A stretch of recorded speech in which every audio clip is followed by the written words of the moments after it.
To the citizens of the United States, we are anonymous. A new cybersecurity bill poses a serious threat to our privacy, giving the government extraordinary powers to silence potential whistleblowers and activists that confront the powers that be. And these dangerous new powers will rid away the very transparency laws that took down SOPA and CISPA. The last time the Senate considered such a wildly absurd cybersecurity bill was in July 2012, when it took up the Cybersecurity Act of 2012 called the Cyber Intelligence Sharing and Protections Act, dubbed CISPA. Now, they are at it again, calling it Cisa, which stands for the Cyber Intelligence Sharing Act. This bill would create a massive loophole in our existing privacy laws by allowing the government to ask companies for voluntary cooperation in sharing information, including the content of our communications, for cybersecurity purposes. But the definition they are using for the so-called cybersecurity information is so broad, it could sweep up huge amounts of innocent Americans' personal data. If you are aware that your data is being shared by the federal government, you cannot do anything. You cannot sue. You cannot speak, because they see you as a threat that needs to be silenced. Corporations are the main backbone of this bill. The federal government would share cyber threat info to corporations to let them know how to counter such attacks and behavior. Yet, in return, companies like Verizon or AT&T, for example, need to give the United States government customer data, not of specific people, but of everyone. Unlike CISPA, Cisa would allow companies to maneuver trade agreements to share personal and confidential data that doesn't belong to them. They would share it with state, local, and federal law enforcement without the customer's consent, which in turn creates a backdoor wiretap to anyone that is a potential and imminent threat to the federal government.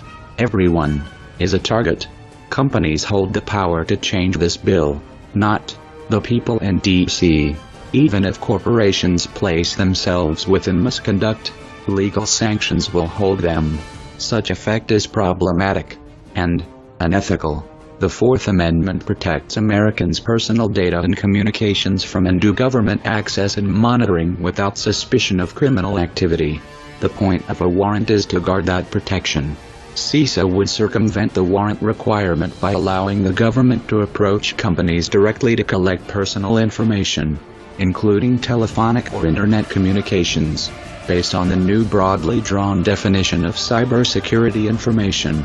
Instead of limiting the use of data collection to protect against actual cybersecurity threats, this bill will clearly target potential government whistleblowers and civil, political and human rights activists.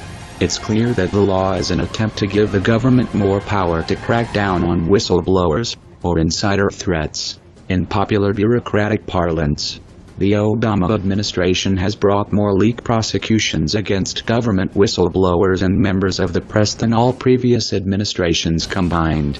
Who are the creators of this bill?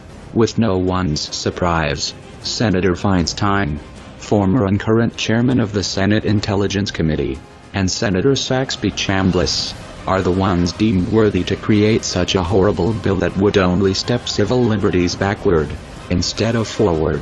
Cisa will also be held as a classified bill that would overturn any open records request or FOIAs. This would destroy our chance, as citizens, to revise this bill, or better yet, destroy it. The next hearing will be July 4th. Although this bill is not getting any media coverage, we will investigate further, along with other bills that have been abused, such as the National Defense Authorization Act, and the authorization for use of military force. We are anonymous. We are legion. We do not forgive. We do not forget. Expect us.